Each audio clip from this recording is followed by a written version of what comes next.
بسم الله الرحمن الرحيم إن الحمد لله نحمده ونستعينه ونستغفره ونعوذ بالله من شرور أنفسنا وسيئات أعمالنا من يهده الله فلا مضل له ومن يضلل فلا هادي له وأشهد أن لا إله إلا الله وحده لا شريك له وأشهد أن محمدا عبده ورسوله يا أيها الذين آمنوا اتقوا الله حق تقاته ولا تموتن إلا وأنتم مسلمون يا أيها الناس اتقوا ربكم الذي خلقكم من نفس واحدة وخلق منها زوجها وبث منهما رجالا كثيرا ونساء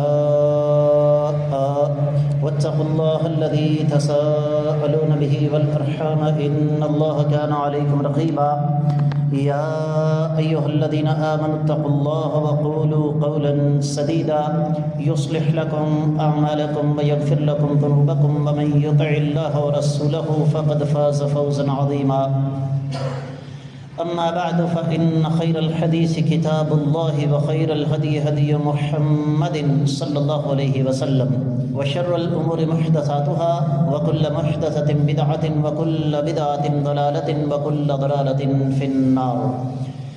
قال الله عز وجل بعد أعوذ بالله السميع العليم من الشيطان الرجيم بسم الله الرحمن الرحيم قاف والقرآن المجيد بل عجبوا أن جاءهم منذر منهم فقال الكافرون هذا شيء عجيب أإذا متنا وكنا ترابا ذلك رجع بعيد قد علمنا ما تنقص الأرض منهم وعندنا كتاب حفيظ بل كذبوا بالحق لما جاءهم فهم في أمر مريج أفلم ينظروا إلى السماء فوقهم كيف بنيناها وزيناها وما لها من فروج والأرض مددناها وألقينا فيها رواسي وأنبتنا فيها من كل زوج بهيج تبصرة وذكرى لكل عبد منيب ونزلنا من السماء ماء مباركا فأنبتنا به جنات وحب الحصيد والنخل باسقات لها دلع نضيد رزقا للعباد وأحيينا به بلدة ميتا كذلك الخروج كذبت قبلهم قوم نوح وأصحاب الرس وثمود وعاد وفرعون وإخوان لوط وأصحاب الأيكة وقوم تبع كل كذب الرسل فحق وعيد أفعينا بالخلق الأول بل هم في لبس من خلق جديد ولقد خلقنا الإنسان ونعلم ما توسوس به نفسه ونحن أقرب إليه من حبل الوريد إذ يتلقى المتلقيان عن اليمين وعن الشمال قعيد ما يلفظ من قول إلا لديه رقيب عتيد وجاءت سكرة الموت بالحق ذلك ما كنت منه تحيد ونفخ في الصور ذلك يوم الوعيد وجاءت كل نفس معها سائق وشهيد لقد كنت في غفلة من هذا فكشفنا عنك غطاءك فبصرك اليوم حديد وقال قرينه هذا ما لدي عتيد ألقيا في جهنم كل كفار عنيد مناع للخير معتد مريب الذي جعل مع الله إلها آخر فألقياه في العذاب الشديد قال قرينه ربنا ما أطغيته ولكن كان في ضلال بعيد قال لا تختصموا لدي وقد قدمت إليكم بالوعيد ما يبدل القول لدي وما أنا بظلام للعبيد يوم نقول لجهنم هل امتلأت وتقول هل من مزيد وأزلفت الجنة للمتقين غير بعيد هذا ما توعدون لكل أواب حفيظ من خشي الرحمن بالغيب وجاء بقلب منيب ادخلوها بسلام ذلك يوم الخلود لهم ما يشاءون فيها ولدينا مزيد وكم أهلكنا قبلهم من قرن هم أشد منهم بطشا فنقبوا في البلاد هل من محيص إن في ذلك لذكرى لمن كان له قلب أو ألقى السمع وهو شهيد ولقد خلقنا السماوات والأرض وما بينهما في 6 أيام وما مسنا من لغوب فاصبر على ما يقولون وسبح بحمد ربك قبل طلوع الشمس وقبل الغروب ومن الليل فسبحه وأدبار السجود واستمع يوم ينادي المنادي من مكان قريب يوم يسمعون الصيحة بالحق ذلك يوم الخروج إنا نحن نحيي ونميت وإلينا المصير يوم تشقق الأرض عنهم سراعا ذلك حشر علينا يسير نحن أعلم بما يقولون وما أنت عليهم بجبار فذكر بالقرآن من يخاف وعيد معزز خواتین و حضرات، میں سب سے پہلے اپنے آپ کو اور اس کے بعد آپ سب لوگوں کو اللہ تعالیٰ سے ڈرنے کی تلقین کرتا ہوں، اور جو انسان رب کائنات سے ڈر جاتا ہے اللہ تعالیٰ اس پر جو اپنے خصوصی انعامات فرماتے ہیں ان میں سے سب سے بڑا یہ ہے کہ اللہ تعالیٰ انسانیت کے سب سے بڑے دشمن شیطان سے اس انسان کو محفوظ فرما لیتے ہیں۔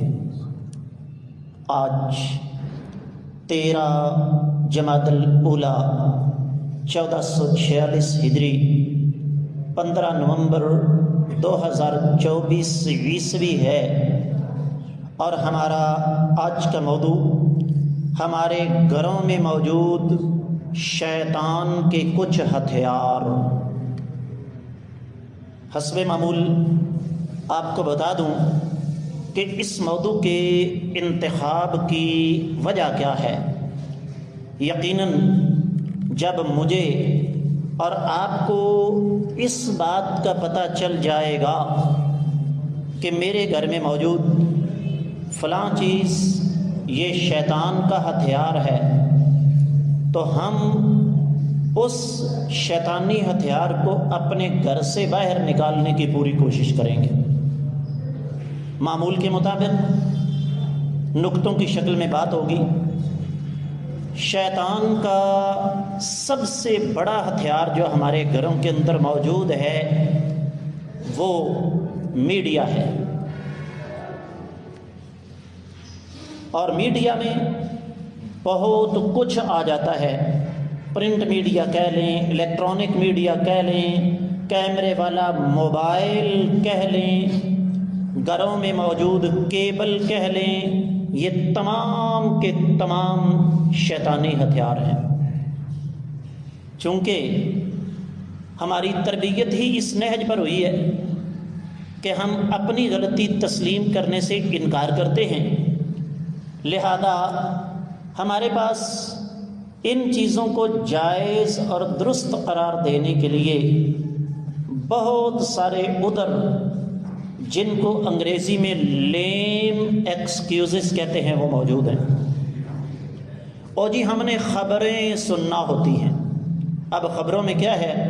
فلاں جگہ حادثہ ہو گیا، اتنے بندے مر گئے، اتنے زخمی ہو گئے، فلاں حکومتی پارٹی نے فلاں حکومتی پارٹی کے خلاف احتجاج کی کال دے دی، فلاں نے فلاں کے خلاف یہ بیان دیا، فلاں نے فلاں کے خلاف یہ کہا، مہنگائی اتنے زوروں پر پہنچ گئی، امن سلامتی سیکورٹی کا مسئلہ اتنا زیادہ بگڑ گیا۔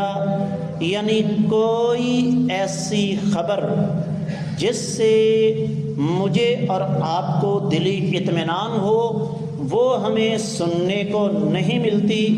نتیجتاً بندہ اپنے گھریلو مسائل کی وجہ سے، معاشرتی مسائل کی وجہ سے پہلے ہی پریشان ہوتا ہے، ان چیزوں کی وجہ سے مزید پریشان ہوتا ہے۔ سوال یہ ہے کہ ایسی چیزوں کو گھر سے نکالنا چاہیے کہ نہیں؟ پھر اس کا جو دوسرا بڑا نقصان ہے وہ کیا ہے کہ چونکہ انسان کی فطرت ہے کہ یہ سہل پسند ہے، اور دوسرے نمبر پر یہ آج کا نہیں، انسانی تاریخ کا قدیم ترین مسئلہ ہے کہ ہمیں ہر دور میں دین اپنی مرضی کا چاہیے۔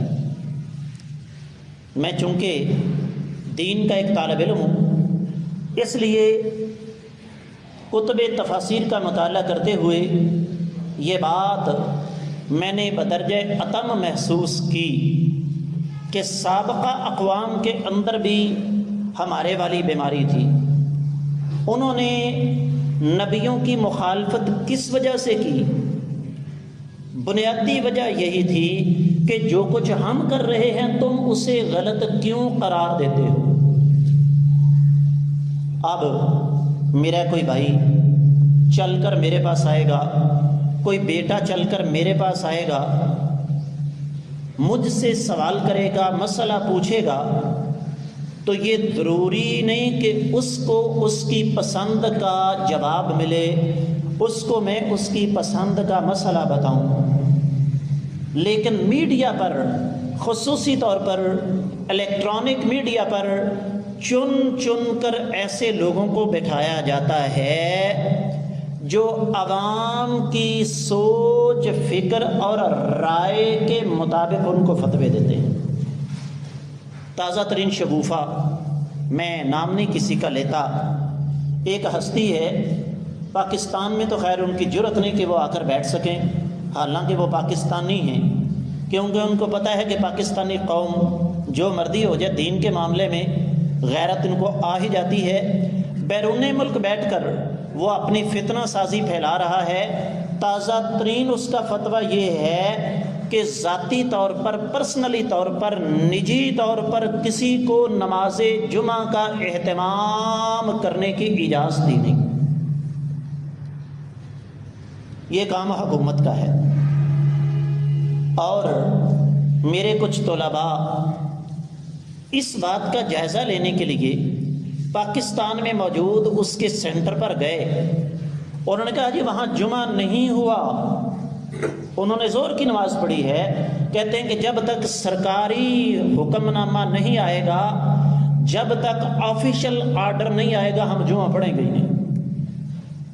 وہ مثال آپ نے سنی ہوگی، ڈاکٹر صاحب، ایک عورت چلی تھی نا ڈاکٹر صاحب کے پاس، کہا ڈاکٹر صاحب میرے پتے کے اندر درد ہے۔ کہنے لگے بی بی کوئی بات کرنے والی عورت کے اندر پتا ہوتا ہی نہیں، جان چھوٹی۔ کچھ عرصے کے بعد وہ چلی گئی، دوبارہ ڈاکٹر صاحب میرے گردے میں درد ہے۔ اس نے کہا بی بی عورت کے اندر گردے بھی نہیں ہوتے۔ کسی نے سوال کیا حضرت تراوی، کہنے لگے اسلام میں تراوی ہے ہی نہیں۔ پردہ، کہنے لگے اسلام کے اندر پردہ ہے ہی نہیں۔ پھر سوال ہوا اسلام میں داڑھی کا کیا حکم ہے، کہنے لگے اسلام کے اندر داڑھی ہے ہی نہیں۔ عید، کہنے لگے اسلام کے اندر عید پڑھنے کا حکم ہے ہی نہیں۔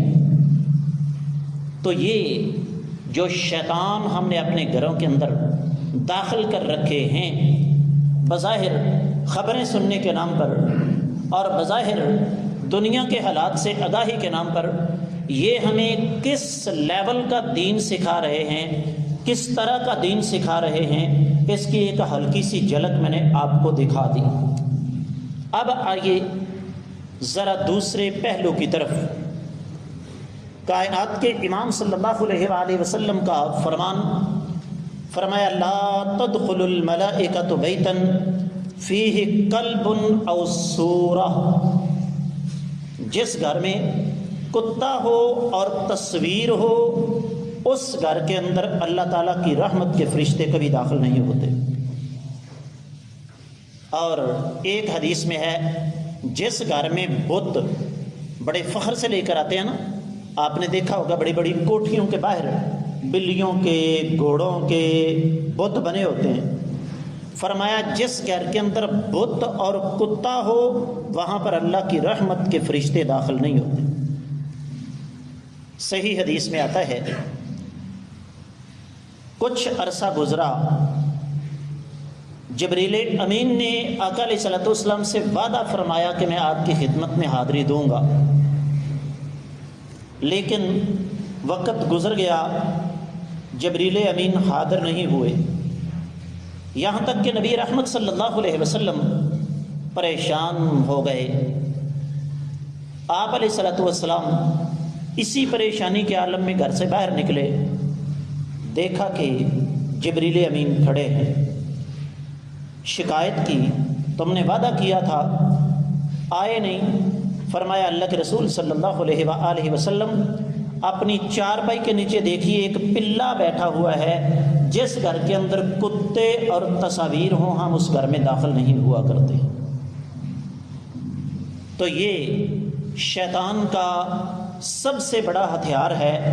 آپ نے بعض لوگوں کے ڈرائنگ روموں میں، ان کی بیٹھکوں میں دیکھا ہوگا، ان کے پرکھوں کی، بڑوں کی، بزرگوں کی بڑی بڑی تصویریں وہاں پر لگی ہوئی ہیں۔ حالانکہ تصویروں سے بزرگ فوت شدہ جو ہیں وہ زندہ نہیں رہتے، بزرگوں کا کردار اپنایا جائے تو پھر بزرگ زندہ ہوتے ہیں، اور اس کی طرف ہماری کوئی توجہ نہیں۔ رب کائنات نے سورۃ البقرہ میں ایک بڑی پیاری بات بیان فرمائی، اللہ فرماتے ہیں یا ایھا الناس کلوا مما فی الارض حلالا طیبا ولا تتبعوا خطوات الشیطان انہ لکم عدو مبین۔ اے لوگو، زمین میں جو کچھ بھی ہے حلال اور پاکیزہ یہ کھاؤ، اور شیطان کے قدموں کی پیروی نہ کرو، وہ تمہارا واضح دشمن ہے۔ اگلی بات، انما یأمرکم بالسوء والفحشاء وان تقولوا علی اللہ ما لا تعلمون۔ شیطان تمہیں 3 باتوں کا حکم دیتا ہے، برائی، بے حیائی، اور اللہ کے بارے میں تم وہ کچھ کہو جس کا تمہیں علم نہیں ہے۔ اس پر بھی اپنے وقت پر بات کریں گے کہ کافروں کو کون سا اسلام پسند ہے۔ انشاءاللہ اس موضوع پر مستقل ہمارا جمعے کا خطبہ ہوگا۔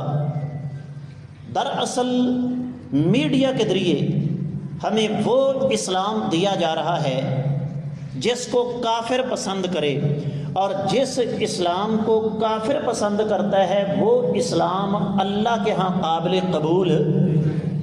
اگر وہ اسلام قابل قبول ہوتا تو مکہ والے کائنات کے امام صلی اللہ علیہ وسلم، جن سے افضل ہستی نہ کوئی آج تک دنیا میں آئی نہ قیامت تک آ سکے گی، ان کو مکہ چھوڑنے پر کبھی مجبور نہ کرتی۔ اور آپ کا یہ میڈیا شرک کی ترویج و اشاعت کر رہا ہے۔ اب تو خیر اخبارات کا سلسلہ بہت کم ہو گیا ہے نا۔ ایک زمانہ تھا جب پرنٹ میڈیا کا دورہ تھا، زور تھا۔ آپ کے پاکستان کی تاریخ میں سب سے کم عمر ایک جج گزرا ہے، چیف جسٹس الیاس۔ پرانے لوگوں کو پتہ ہے، اور دکھ کی بات یہ ہے کہ میں ایسے لوگوں کو کم از کم الفاظ میں پڑھے لکھے بے وقوف کہتا ہوں۔ اس کا انٹرویو آیا، اب وہ پڑھا لکھا بے وقوف کہتا کیا ہے؟ کہتا ہے جی درباروں مزاروں پر بزرگوں کا فیض عام جاری ہے۔ ہر دربار کی اپنی ایک انفرادیت ہے، لیکن گجرات کے شاہ دولہ کے مزار پر جو انفرادیت ہے وہ پوری دنیا میں کہیں بھی نہیں۔ لوگ مزاروں پر دودھ چڑھاتے ہیں، پیسے چڑھاتے ہیں، لیکن وہ واحد مزار ہے جہاں لوگ اپنے بیٹے چڑھاتے ہیں۔ میڈیا کے ذریعے ہمارا ذہن یہ بنایا جا رہا ہے کہ جو انسانیت کی بدترین تضلیل مزاروں پر ہو رہی ہے وہ نہ صرف یہ کہ غلط نہیں بلکہ اس کو شرعی ٹوپی پہنائی جاتی ہے۔ تو یہ شیطان کا سب سے پہلا اور سب سے بڑا ہتھیار ہے جو ہمارے گھروں کے اندر موجود ہے۔ دوسرا ہتھیار، اپنے گھر کے اندر فرضوں کے علاوہ دوسری نماز نہ پڑھنے کا اہتمام۔ میرے آقا علیہ الصلوۃ والسلام کا فرمان ہے، فرمایا لا تجعلوا بیوتکم قبورا، اپنے گھروں کو قبرستان نہ بنایا کرو، اس لیے کہ فرد کے علاوہ جتنی بھی نماز ہے وہ گھر کے اندر افضل ہے۔ آپ کو اختصار کے تقاضوں کے پیش نظر صرف ایک حدیث سناتا ہوں، بڑی قیمتی حدیث ہے اور مجھے یقین ہے کہ آپ نے آج تک نہیں سنی ہوگی۔ فرمایا آدمی کا اپنے گھر میں فردوں کے علاوہ سنت، نفل، وتر پڑھنا چھپ کر، اگر وہ لوگوں سے چھپ کر پڑھے گا اللہ تعالیٰ ایک رکعت کے بدلے میں اس کو 25 رکعتوں کا اجر و ثواب عطا فرمائیں گے۔ طریقہ کیا ہے جو ہمیں آج تک کسی نے نہیں بتایا؟ وضو کریں گھر، کہاں کریں؟ کئی بندے ناراض ہو جاتے ہیں، ٹوٹیاں کا واسطہ لائیں تو ہم گھر وضو کریں. سیدنا بلال رضی اللہ تعالیٰ عنہ سے پوچھا نا نبی علیہ السلام نے، بلال بتاؤ تو صحیح، تمہیں جو اعزاز ملا ہے انسانی تاریخ میں کسی کو نہیں مل سکا کہ میں جنت کی سیر کر رہا تھا، جوتوں کی آواز سنائی دی. پوچھا یہ کس کی آواز ہے؟ فرمایا یہ آپ کا بلال ہے، چلتا زمین پر ہے، جوتوں کی آواز جنت میں سنائی دیتی ہے. کرتے کیا ہو؟ کہا آقا جب بھی وضو کرتا ہوں تحیت الوضو کے نام پر 2 رکعتیں پڑھ لیتا ہوں. وضو کہاں کیا جی؟ گھر میں. تحیت الوضو کہاں ادا کیے؟ گھر میں. سنتیں فجر کی ظہر کی کہاں ادا کی؟ گھر میں. اس کے بعد آئے مسجد، اگر وقت ہے تو 2 رکعتیں تحیت المسجد پڑھ لیے، ورنہ جماعت کے ساتھ شامل ہو گئے. اگر بعد کی سنتیں ہیں جس طرح ظہر ہے، مغرب ہے، عشاء ہے، وہ 2 رکعتیں جا کر کہاں پڑھی؟ مجھے لوگ کہتے ہیں لو جی ہم نے دیکھا سعودی سنتے ہی نہیں پڑھتے. تمہیں کیا پتا ہے؟ وہ سنتیں پڑھتے ہیں لیکن کہاں پڑھتے ہیں؟ گھر میں جا کے. اور یہ بھی ذہن میں رکھیے گا، نبی علیہ الصلوۃ والسلام نے ارشاد فرمایا فرض نماز کے علاوہ باقی جتنی بھی نماز ہے وہ مرد کا گھر کے اندر پڑھنا افضل ہے. اب اس کے کون کون سے مثبت اثرات مرتب ہوں گے یہ آپ خود سوچ لیں. اگر ایک باپ گھر میں سنتیں پڑھ رہا ہے، اس کی بیٹیاں اس کو دیکھ کے نماز پڑھیں گی یا نہیں؟ اس کی بیوی، اس کے بیٹے اس کو دیکھ کر نماز پڑھیں گے یا نہیں؟ یہ شیطان کا دوسرا ہتھیار ہے کہ اس نے ہم سے گھر کی 4 دیواری کے اندر سنتیں، نفل، وتر پڑھنا چھین لیا. تیسرا ہتھیار، پہلی تو چیز یہ ہے کہ ہماری اکثریت نمازی ہے نہیں، اور جو نمازی ہیں ان کی پوری کوشش ہے گھر میں مصلی بچھا کے نماز پڑھ لی جائے. یاد رکھیے گا اللہ نے قرآن میں نماز پڑھنے کا حکم کہیں نہیں دیا، نہ پڑھا کریں. پھر قرآن کہتا ہے اقیم الصلاۃ، بیٹے آپ چاروں بیٹے اٹھ کے آگے آ جاؤ. آپ کو دیکھ کر بہت سارے لوگ پیچھے رہیں گے. بڑی جگہ ہے، اور آگے آ جاؤ بیٹا، بڑی جگہ یہاں پہ. قرآن نے کیا کہا جی؟ اقیم الصلاۃ، نماز کو قائم کرو. پڑھنے کا حکم نہیں، نماز کو. اور کئی دفعہ بتا چکا ہوں، انگلیوں پر یاد کر لو. نماز پڑھنے اور قائم کرنے میں 5 فرق ہیں. اول وقت پر باجماعت مسجد میں جا کے سنت کے مطابق پوری توجہ سے نماز ادا کرنا. اور اہل علم کا یہ فتویٰ ہے صحیح حدیث کی روشنی میں، اگر ایک بندہ بارش، بیماری اور خوف، ان تینوں حالتوں کے علاوہ اپنے گھر کی 4 دیواری کے اندر نماز پڑھتا ہے، اس کی نماز نہیں ہے. اور اس حوالے سے کافی ساری احادیث ہیں، لیکن میں آپ کو صرف ایک حدیث سنا دیتا ہوں. نبی رحمت صلی اللہ علیہ وآلہ وسلم نے ارشاد فرمایا جو بندہ فجر کی نماز باجماعت مسجد میں جا کے پڑھ لیتا ہے، سارے دن کے لیے وہ اللہ کی حفاظت میں آ جاتا ہے. طویل سلسلہ ہے میرے پاس دلائل کا، لیکن اختصار کے تقاضے تفصیلات کی راہ میں رکاوٹ ہیں.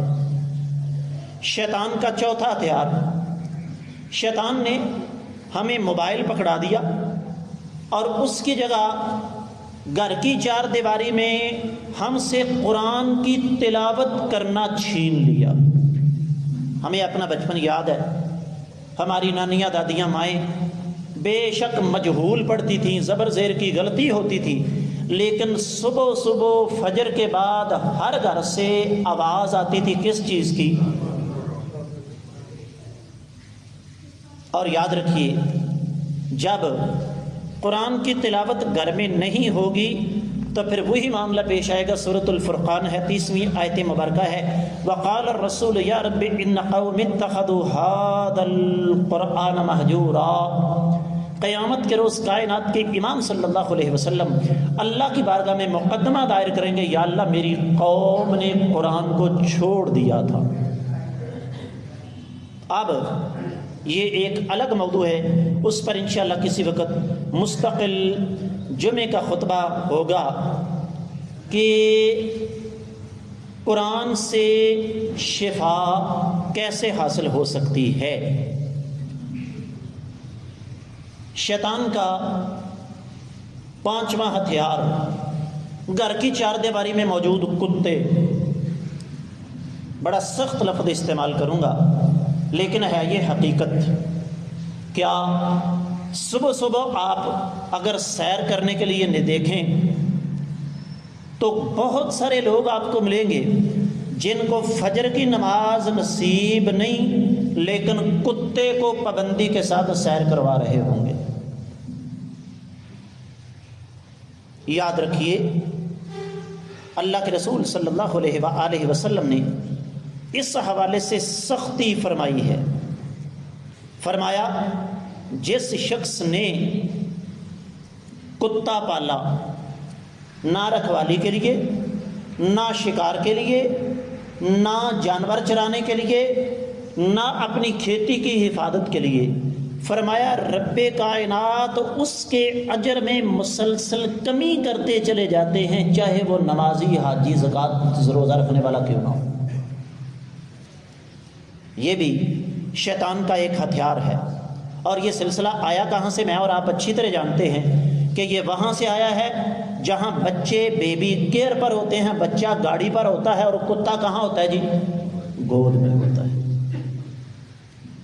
شیطان کا چھٹا ہتھیار بچوں کو شیطانوں کے پھیلاؤ کے وقت گھر کی چار دیواری کے اندر نہ رکھنا۔ اللہ کے رسول صلی اللہ علیہ وسلم نے ارشاد فرمایا جب سورج غروب ہو جائے تو اپنے بچوں کو کبھی بھی گھر کی چار دیواری سے باہر نہ نکلنے دو، کیونکہ جب سورج ڈوب رہا ہوتا ہے شیطان اس وقت پھیل چکے ہوتے ہیں، اس وقت وہ حملہ اپنا تیز کر دیتے۔ بہت ساری باتیں آپ کے لیے نئی ہیں لیکن حقیقت یہی ہے کہ ہمیں کسی نے آج تک بتایا نہیں، اور اگر بتایا تو ہمارا رد عمل کہ بڑے مولوی مولوی نے گلاں بتا رہی۔ یہ جانوروں والا رویہ ہے، ڈنگروں والا رویہ ہے۔ مسلمان کی یہ سوچ اور یہ فکر نہیں ہوتی۔ شیطان کا 7واں ہتھیار اپنے بچوں کو نہ تو شرعی دم کرنا اور نہ بچوں کے بارے میں دعا کرنا۔ آپ کو یاد ہوگا میں نے اسی ممبر پر کھڑے ہو کر ایک دفعہ کہا تھا، میں نے کہا اگر میں یہاں ہاتھ کھڑے کرواؤں کہ جن میرے بھائیوں نے آج کی تاریخ میں اپنے بچوں کے لیے اللہ کے حضور دعا کی ہے، ہاتھ کھڑا کریں، اللہ کی قسم اٹھا کے کہتا ہوں 10 بھی نہیں کر سکیں گے۔